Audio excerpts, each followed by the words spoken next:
Decidir se separar é uma das coisas mais difíceis que alguém pode viver. E o propósito dessa série é justamente te ajudar a atravessar esse processo com mais consciência e menos sofrimento. Meu nome é Andréia Chagas, sou psicóloga clínica há mais de 20 anos e já acompanhei muitas pessoas em diferentes fases do divórcio, desde o momento da dúvida até o recomeço. E o que eu vejo repetidas vezes é que quando a separação é conduzida com informação, com suporte emocional e com consciência, ela pode deixar de ser uma ruptura traumática e se tornar um ponto de virada na vida. Então, antes de continuar, eu quero te fazer um convite simples. Se esse tema faz sentido para você, curte esse vídeo, salva para assistir de novo e deixa aqui nos comentários alguma frase que te tocar durante a aula. Esses pequenos gestos já são o primeiro passo para se colocar no movimento da mudança. E agora sim, vamos falar da fase da decisão. Aquele momento em que o coração já sabe, mas a mente ainda tenta entender. Se separar não é uma decisão que a gente toma da noite para o dia. Ela vai se formando aos poucos, tomando forma a partir de vivências e reflexões. Às vezes, esse processo acontece em meio ao silêncio, outras vezes em meio a brigas, mas quase sempre com um cansaço que não dá mais para disfarçar. Enquanto a mente busca respostas, o corpo começa a gritar. Vem a insônia, o choro sem motivo, o aperto no peito, a irritação, a falta de apetite, o medo de estar errando. É o corpo dizendo: tem alguma coisa aqui que não dá mais para sustentar. E é aqui que eu te convido a refletir. Você ainda está nessa relação por amor ou por medo? Porque existe uma verdade que eu quero que você guarde desde o início dessa jornada. Prolongar a dúvida tende a doer mais do que o divórcio em si. Durante a fase de decisão, acontece um verdadeiro embate dentro de você. De um lado, o sistema emocional quer manter o que é conhecido, porque o que é conhecido parece seguro. Do outro lado, a parte racional tenta te mostrar que talvez seja a hora de seguir em frente, de mudar, de se escutar com profundidade. É como se uma parte dissesse: eu preciso ir, e a outra respondesse: mas e se eu me arrepender? E isso não é falta de força, é o seu cérebro tentando te proteger. O sistema emocional busca estabilidade, enquanto o racional quer te levar para frente. Mas mudar é um processo, e tem horas em que parece que corpo e mente não falam a mesma língua. Às vezes a mente já sabe o que precisa fazer, mas o corpo paralisa. E outras, o corpo já sabe e é a mente que tenta justificar o que não faz mais sentido. E quanto mais tempo essa indecisão dura, mais o corpo entende que o perigo é o movimento e te prende no mesmo lugar. Mas a boa notícia é que esse conflito passa. Quando você começa a se escutar de verdade, a clareza vem. Muita gente me diz: Andréia, eu estou pensando sobre o que fazer. Mas, na verdade, o que a pessoa está tentando é não sentir o que essa decisão vai trazer. Porque sentir dói. Dói lidar com a culpa, com a frustração, com o medo de errar. Dói olhar para os filhos e pensar: será que eu estou destruindo a família deles? Dói imaginar o que os outros vão dizer. E eu entendo, é normal ter medo do que vem depois.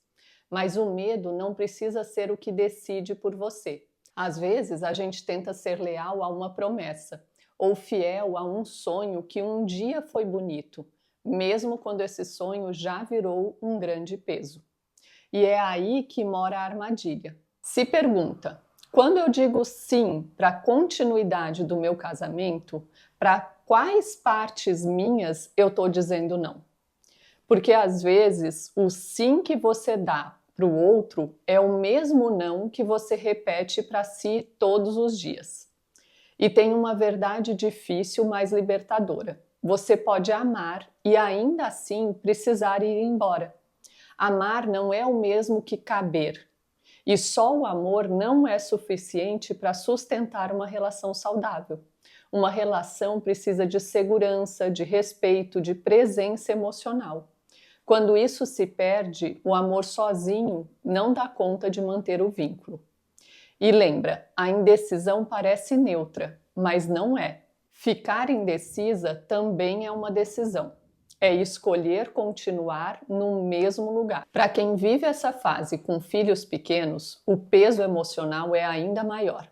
Porque além de lidar com a própria dor, você tenta proteger os filhos de algo que vai impactar diretamente a história deles. E aqui vai um lembrete importante. As crianças não sofrem apenas com o divórcio, elas sofrem com os conflitos, com a tensão, com a indiferença entre os pais, com os silêncios que preenchem a casa. Quando os pais estão emocionalmente exaustos, os filhos sentem. Mas quando um dos pais consegue se manter presente com verdade e calma, esse pode ser um ponto de estabilidade importante para a criança. Então, se você está nessa fase, não precisa fingir que está bem o tempo todo, mas precisa cuidar para não transformar seu filho em seu refúgio emocional. Procure apoio para você, porque quando você cuida de si, você também protege seus filhos.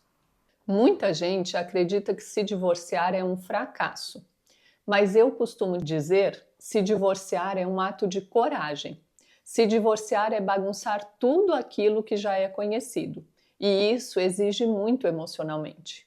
Coragem não é ausência de medo, é fazer mesmo com medo. É olhar para dentro e admitir, eu não posso mais viver assim. E coragem também não significa sair correndo, agindo por impulso. Mas também é importante ter cuidado com aquele esperar o momento certo. Porque muitas vezes esse esperar é o medo disfarçado de sabedoria. Esperar o momento certo é muitas vezes a forma mais silenciosa de se abandonar. O momento certo raramente chega. O que chega é o esgotamento, quando o corpo e o coração não conseguem mais sustentar o adiamento da própria vida. E é aí que vem a virada, quando o medo de mudar fica menor do que o peso de continuar igual. Sabe o que eu percebo acompanhando tantas pessoas nessa fase? É que não existe um caminho certo. Existe o caminho que faz sentido para você. Tem gente que se prepara durante meses, tem gente que precisa de ajuda para dar o primeiro passo. E tem gente que quando finalmente decide diz, eu não sei o que vem pela frente, mas eu sei que não dá mais para ficar. Eu lembro de uma cliente que dizia, eu fiz de tudo, Andréia. Terapia de casal, mudança, viagens, mas no fundo ela sabia que o que aprendia já não era amor, era medo. Quando finalmente se separou, me disse, eu descobri que a dúvida dói mais do que o fim. E essa frase ficou comigo, porque é exatamente isso. A dúvida paralisa, o fim movimenta, e o movimento é o início da cura. Já acompanhei também quem escolheu ficar, mas dessa vez de outro jeito, com limites, presença e verdade. O fim foi para aquele jeito de se relacionar que criava distância e desgaste. O investimento foi para reconstruir a relação, sem se perder dentro dela. Mas é importante lembrar, essa é uma decisão compartilhada. Um casamento só funciona com a participação dos dois. Essas histórias mostram que decidir não é sempre ir embora. Decidir é se reencontrar. É parar de reagir e começar a agir com consciência. Não existe um jeito certo de decidir. Existe o seu jeito. A maioria das pessoas não tem medo da separação em si. Tem medo do silêncio que vem depois. Medo de se escutar. Porque no silêncio muitas coisas aparecem. E pode vir tristeza, arrependimento, culpa.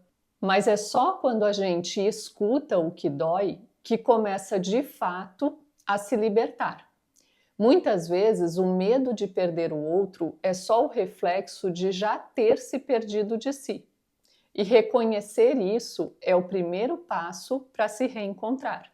Eu quero te lembrar que você não precisa atravessar essa fase sozinha. Ter informações de qualidade, acompanhamento profissional e estar inserida numa comunidade que entende o que você vive faz uma diferença enorme. Porque quando você se escuta e é escutada, a dor encontra lugar para se organizar. E quando você percebe que não está isolada, mas acompanhada por pessoas que vivem o mesmo processo, a caminhada se torna mais leve. Talvez você ainda esteja nesse ponto, sabendo o que precisa fazer, mas sem forças para dar o passo. E eu entendo. Mas o primeiro movimento não é externo, é interno.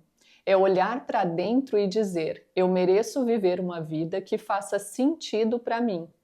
Você não precisa ter todas as respostas hoje, mas precisa começar a se escutar. Porque prolongar a dúvida tende a doer mais do que o divórcio. É aí que a cura começa, quando a decisão deixa de ser um medo e passa a ser um gesto de respeito por si mesma. Na próxima aula, a gente vai falar sobre o momento em que o agora é real chega, quando o fim deixa de ser uma ideia e se torna realidade. É a fase da separação, quando o corpo sente antes mesmo da mente aceitar. E a rotina, o silêncio e até o ar da casa parecem diferentes. Eu vou te ajudar a entender o que seu sistema nervoso vive nesse momento, como se cuidar emocionalmente e o que fazer para atravessar essa fase com mais presença e menos dor.